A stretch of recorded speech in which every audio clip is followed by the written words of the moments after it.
بركة وفقد موجع. Bicara soal Ahlul Bait itu berarti kita berbicara tentang sunnah, berbicara tentang hadis, berbicara tentang pesan Nabi, berbicara tentang masa lalu kenabian.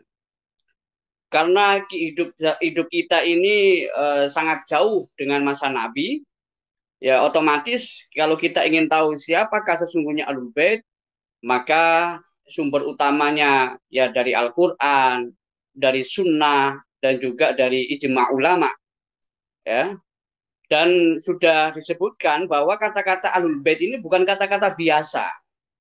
Ini kata-kata yang ada di dalam Al-Quran, ya, surat Al-Ahzab ayat 33 itu disebutkan, ya, innama yuridullahu liyudhiba ankumur rijsa ahlal baiti wa yutahhirakum tathira.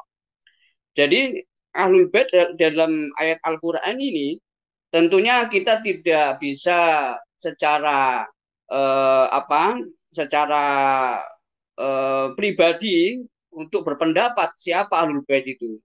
Melainkan ya kita harus melihat bahwa ayat Al-Qur'an ini turun tentunya memiliki asbabun nuzul, memiliki sebab. Disitulah kita bisa memahami siapa Ahlul Bait tersebut. Ya, karena istilah Ahlul Bait ini ya kadang-kadang orang menyebutnya Ahlul Bait, kadang orang menyebutnya kurba, kadang orang menyebutnya itrah. Tapi semuanya itu memiliki rujukan baik dari Al-Qur'an, kalau tidak ada di hadis. Di dalam dalam hadis, ya, soal masalah Ahlul Bait ini sesuai dengan asbabun nuzul, ya, surat Al-Ahzab ayat 33 tadi yang saya baca tadi, itu ada riwayat dari Imam Muslim, ya, seperti kita tahu sebagai Ahlussunnah wal Jamaah, ya, Sahih Bukhari, Sahih Muslim, Sunan Abu Dawud, Sunan Ibnu Majah, Sunan Nasa'i, Sunan Ad-Darimi, ya, termasuk At-Tirmidzi, ya, termasuk Muwatta, ya, termasuk Musnad Ahmad bin Hambal, Musnad Imam Syafi'i, dan lain-lain yang familiar di kalangan Ahlussunnah wal Jamaah, ya. Rujukan dari hadis Muslim ini merupakan rujukan yang sangat otoritatif di kalangan Ahlussunnah wal Jamaah. Ada riwayat menyebutkan bahwa Sayyidah Aisyah radhiyallahu anha, istri dari baginda Nabi itu berkata, ya. Jadi ada suatu riwayat dalam riwayat Sahih Muslim, saya bacakan ini. Qalat Aisyatu kharajan Nabi sallallahu alaihi wa alihi wasallam ghadatan wa alaihi mirtun murahhalun min sya'rin aswada fa ja'a al-Hasan bin Ali fa adkhalahu thumma ja'a al-Husain fa adkhala ma'ahu thumma ja'at Fatimah fa adkhalaha thumma ja'a Ali fa adkhalahu thumma qala innama yuridullahu liyuzhiba 'ankum rijsa ahlal bait wa yutahhirakum tathira. Ini riwayat ada dalam Sahih Muslim, ya, bahwa Sayyidah Aisyah berkata di suatu pagi Rasulullah Shallallahu Alaihi Wasallam keluar dengan berselimut kain wol hitam. Lalu Hasan bin Ali datang, maka beliau memasukkannya ke dalam kain itu. Setelah itu Husain datang, maka dia pun masuk bersamanya. Kemudian Fatimah datang, maka beliau memasukkannya ke dalam kain itu. Lalu Ali datang, maka beliau juga memasukkannya ke dalam. Jadi orang-orang tadi, ya, Sayyidina Ali, Sayyidina Fatimah, ya, Sayyidina Hasan dan Husain itu masuk dalam selimut Nabi. Ya, kemudian beliau membaca ayat innama yuridullahu liyuzhiba ankum rijsa ahlal baiti wa yutahhirakum tathira. Ini silakan dicek dalam kitab Sahih Muslim, ya. Di dari penerbit Al-Maktabah Al-Ashriyah, ya, itu jilid 5 halaman 566, dan juga mungkin di penerbit-penerbit lain, dan ini sudah sangat terkenal, ya, di kalangan kontemporer adanya hadis masalah selimut ini atau ahlul kisah ini. Kemudian dipertegas juga dalam hadis yang lain, ya, referensinya tetap hadis, tetap pesan Nabi. Ini sehingga kita bisa melihat adanya koherensi, adanya keterpaduan, ya, adanya kesatuan pemahaman atau konsep atau definisi yang tadi ditanyakan oleh Pak Yusuf tadi itu. Apa itu? Ada riwayat juga dari Imam Hakim An-Naisaburi, yaitu dalam kitab Al-Mustadrak ala Sahihain. Ini menegaskan makna Ahlul Bait. Ada riwayat dari Ummu Salamah, ya, istri baginda Nabi Shallallahu Alaihi Wasallam. Beliau berkata, "Fi baiti nazalat hadhil ayah. Innama yuridullahu liyudhiba ankum rijsa ahlal baiti." Qalat, kemudian Ummu Salamah berkata, "Fa arsala Rasulullah sallallahu alaihi wasallam ila Aliin wa Fatimah wal Hasan wal Husain radhiyallahu anhu ajma'in. Faqala, Allahumma haula'i ahlu baiti." Qalat Ummu Salamah, "Ya Rasulullah, ma ana min ahlil bait." Qala, "Innaki ahli khairun wa haula'i ahlu baiti." Ini dalam kitab Mustadrak ala Sahihain, ya, Ummu Salamah sendiri pernah apa ya, bukan protes tapi bertanya kepada Nabi, "Di rumahku turun ayat, sesungguhnya Allah bermaksud untuk menghilangkan dosa dari kamu, wahai ahlul bait, dan membersihkan kamu sebersih-bersihnya." Dia mengatakan, maka Rasulullah Shallallahu Alaihi Wasallam memanggil Ali, Fatimah, Hasan dan Husain. Semoga Allah meridhoi mereka semua. Seraya berkata, "Ya Allah, merekalah ahli baitku." Dari sini Ummu Salamah berkata, "Wahai Rasulullah, bukankah aku termasuk ahlul bait?" Beliau bersabda, "Engkau istriku yang baik." Jadi Rasulullah memuji, "Engkau istriku yang baik." Sedangkan mereka adalah ahli baitku. Nah, ini menegaskan ahlul bait itu ditentukan oleh Nabi, yaitu 5 sosok tadi. Dan ini diperkuat dengan hadis-hadis yang lain. Ya, misalnya dalam dalam hadis masalah asbabun nuzulnya kata-kata al-qurba dalam Al-Qur'an, ya, qul la as'alukum alaihi ajra ilal mawaddata fil qurba. Apa makna kurba itu? Itu mereka bertanya, "Ya Rasulullah, man qarabatuka?" Ya, siapa sih kerabatmu itu yang harus kita cintai, yang harus kita senangi? Ya, Rasulullah menjawab, qala Ali wa Fatimah wa benahuma. Rasulullah menjawab, kurba itu adalah Ali, Fatimah, dan kedua anaknya. Ini penjelasan dari ayat Asyura tadi yang saya bacakan. Nah, ini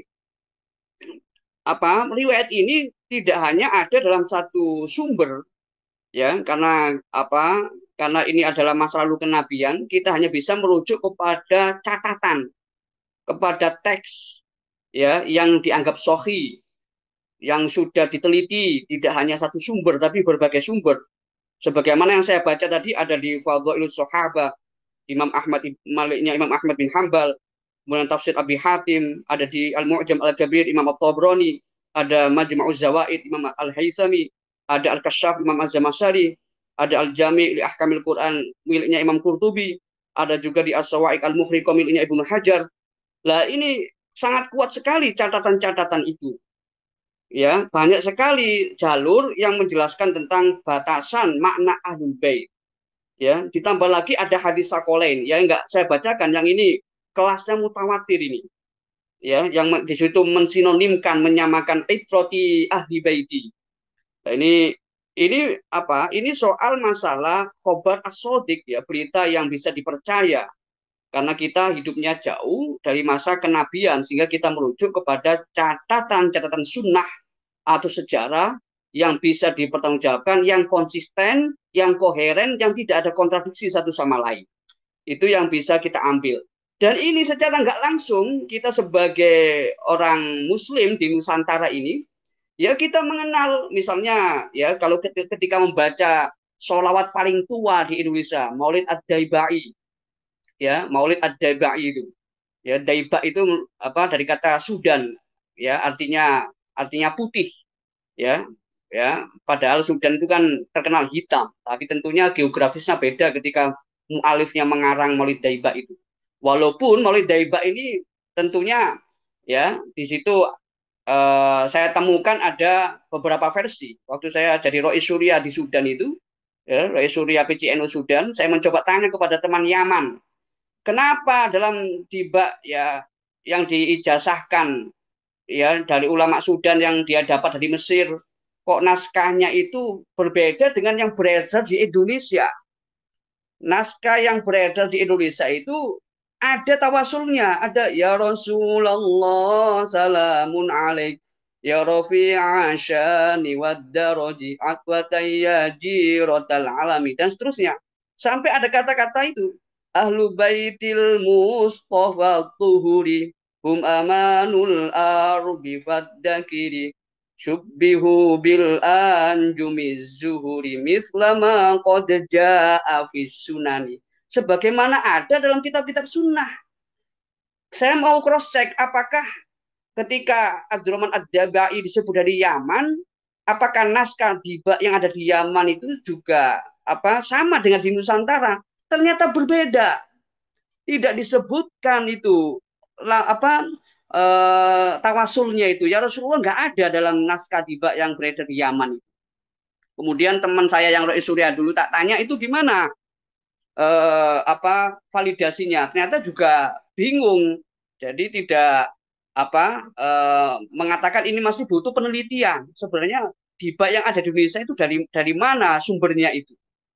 Ya, karena yang dapat sanad yang saya dapatkan ya mulai Diba di Sudan itu dari ulama Sudan yang dia dapat dari Mesir itu nggak menyebutkan itu. Ketika saya cross check, saya tanyakan kenapa nggak disebutkan? Katanya dia mendapat memang nggak ada kok ya Rasulullah itu.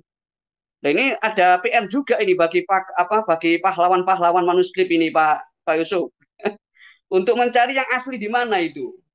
Ya, sedangkan itu sudah dihafal oleh masyarakat Muslim Nusantara itu yang tua-tua hafal Daiba itu ya Rasulullah dan seterusnya itu. Disebutkan bahwa Ahlul Bait Mustafa Tuhuri mereka itu orang-orang yang tohir, yang bersih, yang suci. Ya, keterangannya apa? Mislama qad jaa fis sunani itu diterangkan ya dalam kitab-kitab sunnah. Bahkan kalau orang mengikuti Ahlul Bait, di samping dia mengikuti jalan kebenaran baginda Nabi, juga dia mengikuti jalan keselamatan. Kenapa? Karena disebutkan juga dalam Muqaddimah Daiba itu wasafinul lin najati idza iftamim tufani kulli adza. Loh, safinatun Nuh. Jadi ada hadis Nabi bahwa orang yang mengikuti Ahlul Bait itu dia seperti mengikuti kapalnya Nabi Nuh, ya. Kapalnya Nabi Nuh, man rokiba naja. Siapa yang naik kapalnya Nabi Nuh maka dia akan selamat. Man takhalafa anha gharik. Kalau dia terlambat, ya tertinggal gak ikut kapal Nabi Nuh maka dia akan tenggelam. Nah, itu kalau dia tidak mengikuti jalannya Ahlul Bait. Dan jalannya Ahlul Bait itu ada jalan kejujuran, ya, jalan keilmuan dan jalan akhlakul karimah. Kejujuran intelektual, keagungan ilmu dan kemuliaan akhlak itu ada pada Ahlul Bait. Ya sebut saja Sayyidina Ali, ana madinatul ilm wa ali yubabuha dan seterusnya itu. Sebutlah pejuang-pejuang seperti Hasan dan Husain walaupun mohon maaf meninggalnya dalam keadaan yang mengenaskan. Satunya dipenggal kepalanya dan satunya diracun. Artinya apa? Itu adalah perjalanan memperjuangkan ilmu, memperjuangkan kebenaran, memperjuangkan sanad spiritual yang kemudian saya sebut dengan sanad peradaban itu. Jadi sementara ini Pak Yusuf, kalau disebut apa dan siapa Ahlul Bait itu adalah sebagaimana li khamsatun utwi biha harul wabail hatimah al mustafa wal murtadha wa benahuma wal fatimah. Itu adalah tawasulnya orang-orang Islam Nusantara terutama ketika ada wabah pandemi disuruh baca itu. Itu tawasul kepada Ahlul Bait ya. Wabah pandemi lah Iya. baca itu. Itu 5 Ahlul Bait itu. Mbak Maimun Zubair juga nyebutkan begitu, dikutip sama ketum PBNU, ya Haji Kholia Stakuf itu.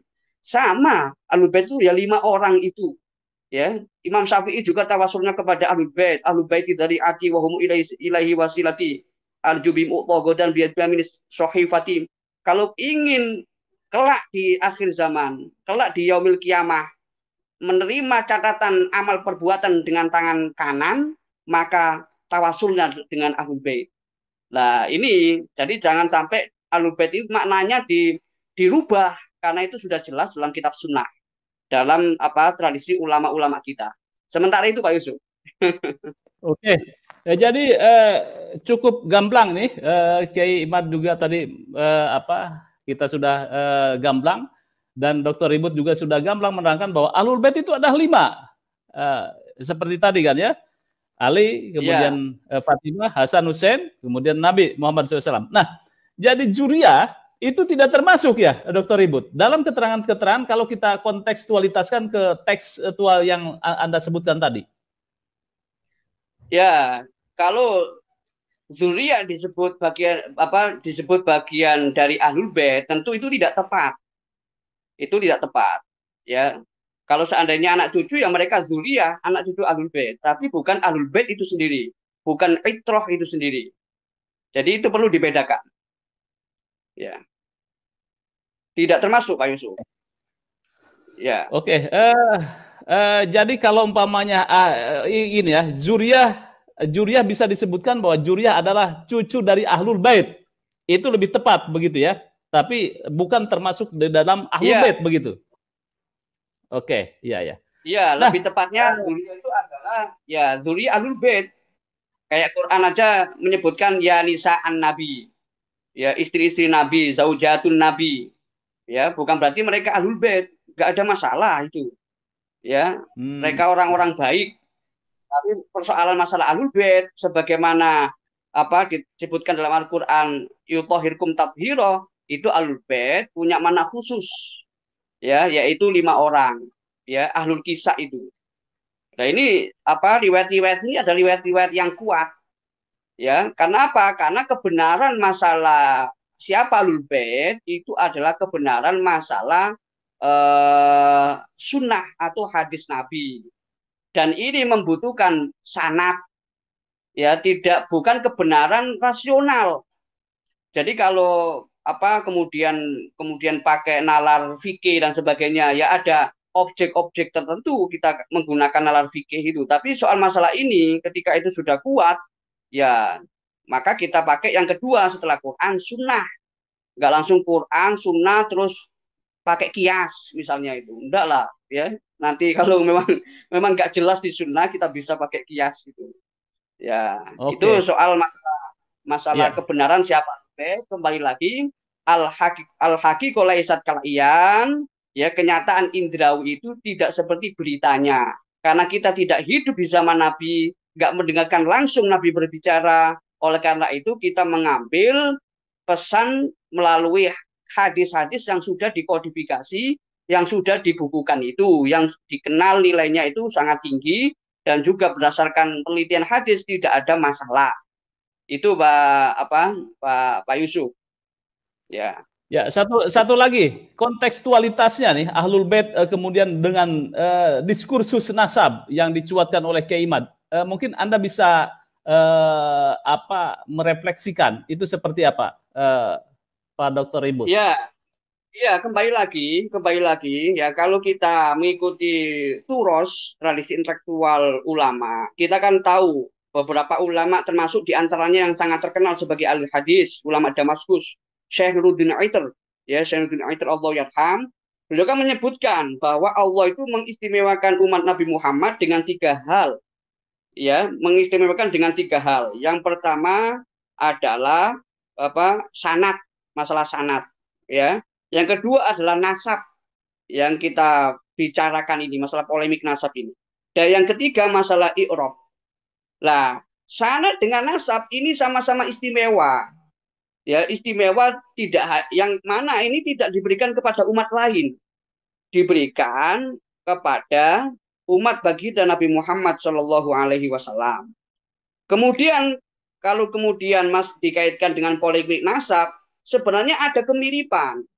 Karena sama-sama baik soal nasab maupun soal riwayat itu adalah berdasarkan persaksian atau kesaksian. Jadi berdasarkan kesaksian karena sifatnya indrawi. Jadi kalau tidak hanya bisa mengandalkan riwayat. Makanya zaman dulu banyak hadis-hadis palsu itu yang menyebabkan ada ilmu hadis, ada mustalahul hadis, ya. Ya katanya laulal fitnah, ya laulal fitnah lama kana ilmu musalal hadis. Kalau tidak ada fitnah, tidak ada pembohong, tidak ada pendusta, tidak ada manipulator, tidak ada pemalsu, ya, maka tidak ada namanya musalul hadis itu, ya.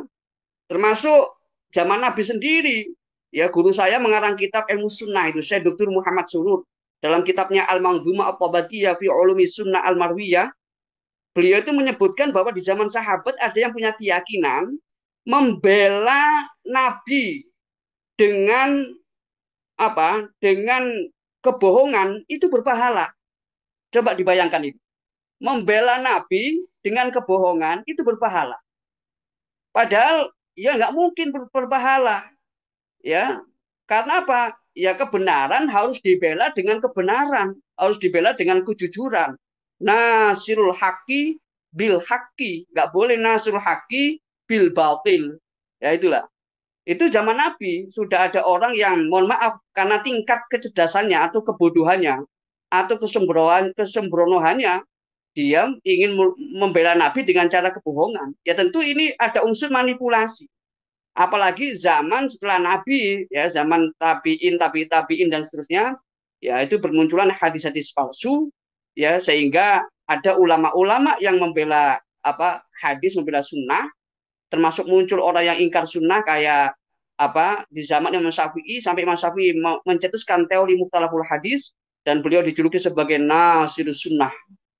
Namun kemudian persoalan nasab ini, ya, dalam tradisi Ahlussunnah wal Jamaah, ya, ilmu hadis pertama kali itu dikarang oleh Syekh Imam Ar-Romah Hurmuzi. Ya, kitabnya berjudul Al-Muhaddisul Fasil Bainar Rawi wal Wa'id. Dalam kitab ini ada kutipan menarik. Apa itu? Beliau mengutip dari Imam Hasan Al-Basri. Beliau mengatakan himmatul ulama'i ar-ri'ayah wa himmatus syufaha'i ar-riwayah. Jadi semangat, himmah, misinya ulama itu adalah mempertanggungjawabkan ilmu, bukan meriwayatkan ilmu. Artinya ilmu itu harus dipertanggungjawabkan, bukan sekedar kila wakola, katanya. Karena kebohongan itu bisa viral kalau disampaikan oleh orang yang punya panggung. Segera viral itu apalagi zaman digital ini. Apalagi di masa itu tidak ada yang mengkanter. Misalnya saya berbohong, saya mengaku saya ini anaknya Kiai Haji Ma'ruf Amin misalnya. Misalnya. Ya orang akan, kalau orang nggak ada yang mengkanter, akan viral omongan saya ini. Dan semua bisa percaya yang awam-awam itu. Tapi kalau ada yang mengkanter, maka persoalannya beda lagi. Maka iddia, klaim, mengaku-ngaku itu harus dikanter, harus apalagi soal masalah nasab itu masalah agama. Apalagi intisabnya itu kepada Nabi Muhammad Shallallahu Alaihi Wasallam. Jadi tidak jauh berbeda. Dalam ilmu nasab, untuk menetapkan nasab itu kan ada dua dalil. Yang pertama syuhra wal istifadhah. Yang kedua menggunakan kitab atau al-wasaiq as-sahihah, menggunakan catatan. Nah, kalau syuhra wal istifadhah sebagaimana dalam tradisi hadis, ya, itu dalam tradisi hadis itu yang namanya mutawatir atau namanya hadis masyhur itu bukan generasi kedua, bukan generasi ketiga, bukan generasi keempat. Hadis mutawatir, hadis masyhur itu generasi pertama.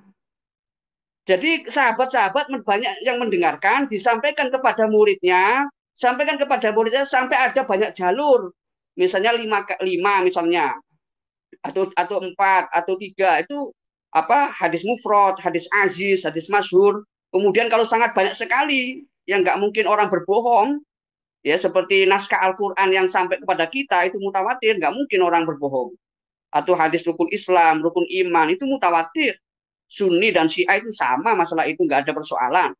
Ya, jadi artinya dalam masalah nasab ini kalau ada catatan yang mendahului, ya, catatan yang mendahului, sedangkan di situ nggak menyebutkan nama, misalnya si A atau si B, kemudian 4 abad berikutnya, 5 abad berikutnya, 6 abad berikutnya, kok jauh sekali tiba-tiba menyebutkan nama orang yang sebelumnya ghairu ma'ruf, maka itu harus diklarifikasi. Itu prinsip ilmiah itu. Harus diklarifikasi. Ya, kenapa? Syuhra wal istifadhah itu ya di zamannya. Ya, kemudian zamannya lagi. Loh, kemudian kalau orang membanding-bandingkan misalnya, ya, membanding-bandingkan, apakah ada catatan sezaman zaman Nabi bahwa Ahlul Bait itu 5? Loh, lah ini orang nggak paham bahwa hadis itu memang dicatat, ya, itu di era-era orang boleh menulis hadis, ya. Kalau baca sejarahnya itu kan di zaman Khalifah Umar bin Abdul Aziz itu, ya, jadi memberikan perintah agar hadis itu dibukukan supaya nggak musnah. Tapi dari mana orang mengumpulkan hadis? Dari orang-orang yang terpercaya itu hadis. Karena memang sebelumnya tidak ada catatan, kemudian hadis-hadis itu kalau ditemukan ada kesamaan dari banyak jalur, nah disitulah saking banyaknya orang menyebut itu hadisnya mutawatir. Kalau diingkari membuat orang kufur. Ya, kalau kemudian ya cukup banyak lah, cukup terkenal ya, sebutnya masyhur, ya, dan seterusnya. Tapi pada akhirnya semua dikategorikan antara mutawatir yang qot'i dan hadis ahad yang sifatnya dzonni. Nah, persoalannya tadi kembali lagi, kita itu kalau pakai landasan ilmiah zaman sekarang udah maju. Ya, sudah ada sudah ada metodologi ilmiah yang luar biasa. Ya, dalam masalah riset itu kalau berbasis empiris, ya nggak ada salahnya misalnya orang menggunakan, misalnya kalau nasab menggunakan DNA misalnya. Itu ya bagus sekali itu. Ya, misalnya begini, tak kasih contoh aja masalah sains itu, perkembangan dunia ilmiah. Hadis masalah lalat misalnya, yang terkenal di pesantren, orang baca kitabnya Ibnu Hajar Al Asqalani, kitab Bulughul Maram itu. Ya, orang baca ada hadis lalat, sayapnya satu mengandung racun, satunya mengandung obat. Ini yang hadis ini dinisbatkan kepada Nabi. Ya, perawinya sahabat Abu Hurairah. Kalau percaya nggak apa-apa. Tapi zaman sekarang dunia keilmuan sudah maju. Diteslah itu. Coba lalat masukkan di laboratorium. Apakah benar satunya mengandung racun, satunya mengandung obat? Kan ini kan eranya era sains. Ya kalau benar ya silahkan saja. Itu hadisnya kalau seandainya hadis hadis hadis Hasan, gara-gara ada pembuktikan sains bisa naik menjadi soheh li ghairihi misalnya. Sohehnya karena faktor lain misalnya, bukan karena faktor sanatnya misalnya. Nah, ini dunia keilmuan akan terus berkembang. Makanya kembali lagi polemik nasab ini menguntungkan sekali bagi perguruan tinggi dalam tanda kutip yang sekarang mengalami kemunduran intelektualisme, banyak yang mengakui ini, banyak opini masalah ini bisa bangkit dengan perdebatan genealogis, perdebatan masalah gen, perdebatan masalah asal usul. Misalnya nasab kan hubungan antara asal dengan farok. Ya, asalnya itu misalnya Imam Hasan, Imam Husain misalnya. Ya, kemudian faroknya ya anak cucunya itu sebagai farok. Kemudian kalau masalah hadis, hubungan antara riwayat, antara sumber pertama zaman sahabat, kedua, ketiga, itu apakah kemudian dari yang pertama mendengar Nabi itu, ya perkataannya itu kalimatnya berjumlah 5 kata, kok kemudian nyampe ke generasi kelima menjadi 2 kata, ya ini Nabi mengatakan demikian, loh kok beda kata-katanya, itu bisa diteliti, itu hubungan antara sumber pertama asalnya yaitu Nabi, ya, kemudian sumber kedua, ketiga, keempat, itu artinya persoalan genealogi. Nah, ini saya bukan bermaksud mengeneralisir, karena sekarang bukan zamannya linearisme, bukan. Sekarang zamannya multidisipliner. Tidak cukup menetapkan nasab hanya dengan ilmu nasab, tapi harus dengan ilmu sejarah, ilmu pendekatan lain-lain, termasuk Kiai Imad tadi dengan pendekatan membaca antropologi, membaca karakter orang itu, tanda-tanda orang nasabnya palsu itu akhlaknya bagaimana. Tapi saya tidak mau dalam masalah ini ya. Saya tidak mau membahas masalah ini, tapi yang jelas kembali lagi dalam masalah riset itu, masalah riset nasab dan masalah riset hadis sunnah itu sama, basisnya adalah hawas. Ya, kan ulama udah bilang, ya, ulama mengatakan al isnadu ya, al isnadu fil ilmi apa kal apa kal kal kan nasabi fil hissi. Isnad fil ilmi, sana dalam ilmu itu seperti nasab dalam tubuh, ya, nasab dalam apa fil jismi atau fil hissi. Itu sama, artinya basisnya adalah indrawi, empirisme, bukan rasionalisme. Sehingga yang dibutuhkan adalah data faktual yang paling mendekati kebenaran. Ya, jadi itu Pak Yusuf. Ya, jadi sama-sama empirisme bukan rasionalisme, bukan nalar-nalar pakai kaidah fikih macam-macam. Wah, itulah. Ya monggo aja lah pakai kaidah fikih, tapi itu sekunder. Yang primer adalah bukti catatan, benar enggak ini anaknya si A, anaknya si B. Benar enggak ini ma'ruf? Benar enggak ini betul-betul bisa dikonfirmasi oleh sumber lain? Tidak hanya insider tapi orang dalam, ya, tapi juga pihak luar misalnya. Nah, itu outsider itu juga penting.